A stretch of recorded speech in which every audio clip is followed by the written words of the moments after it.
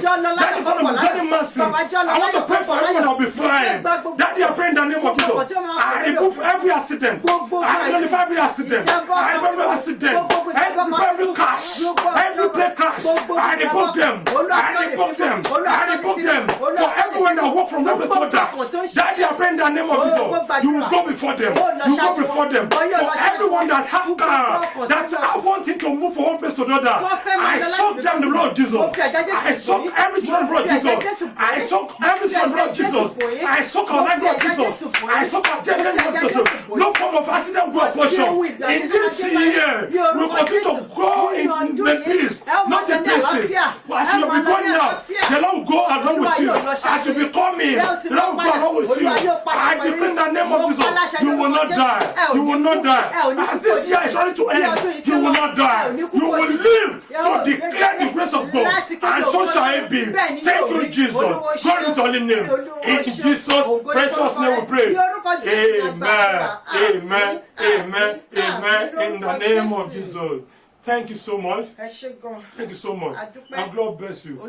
Next month we are going to be on live as the same thing.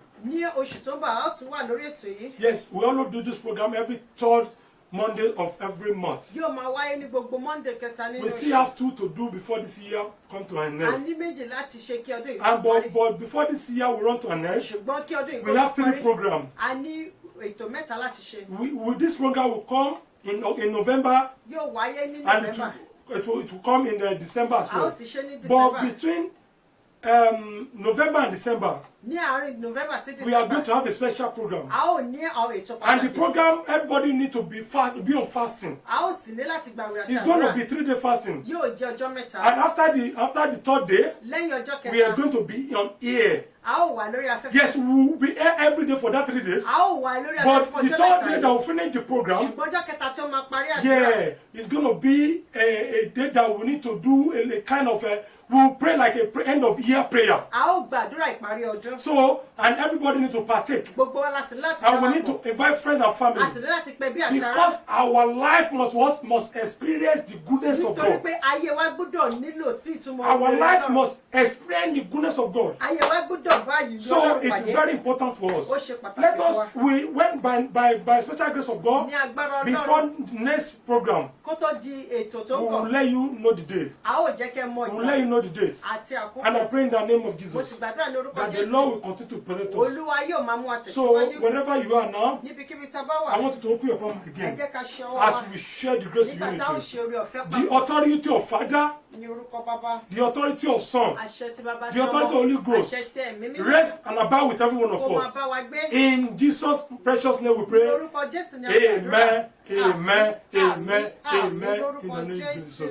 For all, because we are blessed, for God has done something wonderful in our life, let us shout a 7 sound drops, hallelujah, to glorify the name of God. Together, hallelujah, hallelujah, hallelujah, hallelujah, hallelujah, hallelujah. Hallelujah! Thank you, every one of you. God bless you. And I will see you on Sunday. Yes, I'll see you on Sunday. God bless you. God bless you. Thank you so much. Thank you. God bless you.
Lásìkò mi, Elédùmarè, èmi dọ̀wọ́ rẹ, alágbára. Jẹ́ kó ṣeé ṣe, jẹ́ kó ṣeé ṣe fún mi. Jẹ́ kó mú tọrọ wá bàbá mi lọ́wọ́ wá fẹ́ jẹrẹ pẹ́.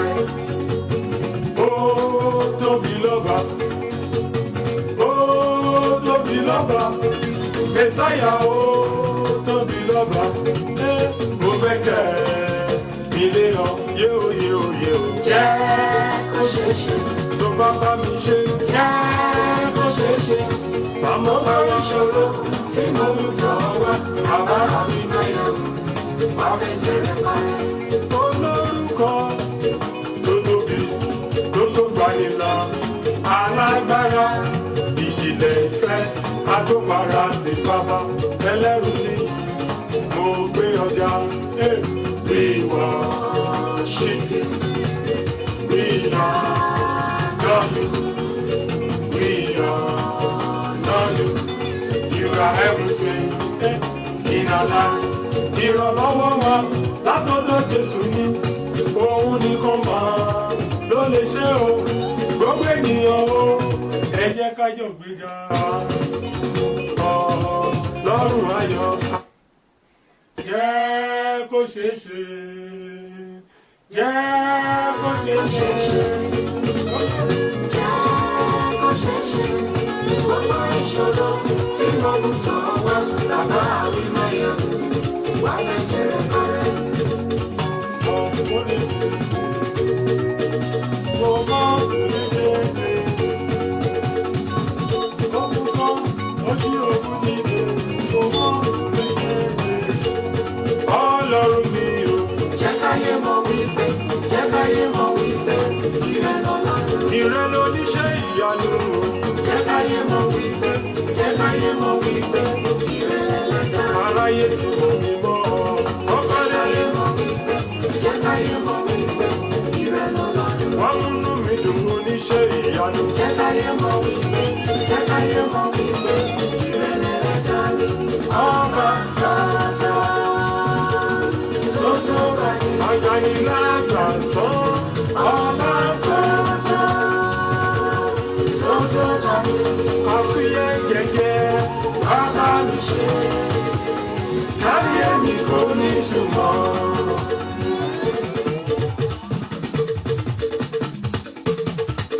bàbá jọ̀wọ́, láfúwá gbóhùn ẹ̀bẹ̀ mi. Tètè ṣetán, padà ń sọ̀rọ̀ ayé mi. Bàbá jọ̀wọ́, láfúwá gbóhùn ẹ̀bẹ̀ mi. Tètè ṣetán, padà ń sọ̀rọ̀ ayé mi. Gbogbo ayé yìí pọ̀, ó tún wá lè lálejò. Tètè ṣetán, láfúwá gbóhùn ẹ̀bẹ̀ mi. Wá kó mi yọ, sọ̀rọ̀ mi dayọ̀ Olúwa. Tètè ṣetán, láfúwá gbóhùn ẹ̀bẹ̀ mi. Òwúrọ̀ sọ mi, alẹ́ mi o. Bàbá o, jẹ́ kó dára fún mi.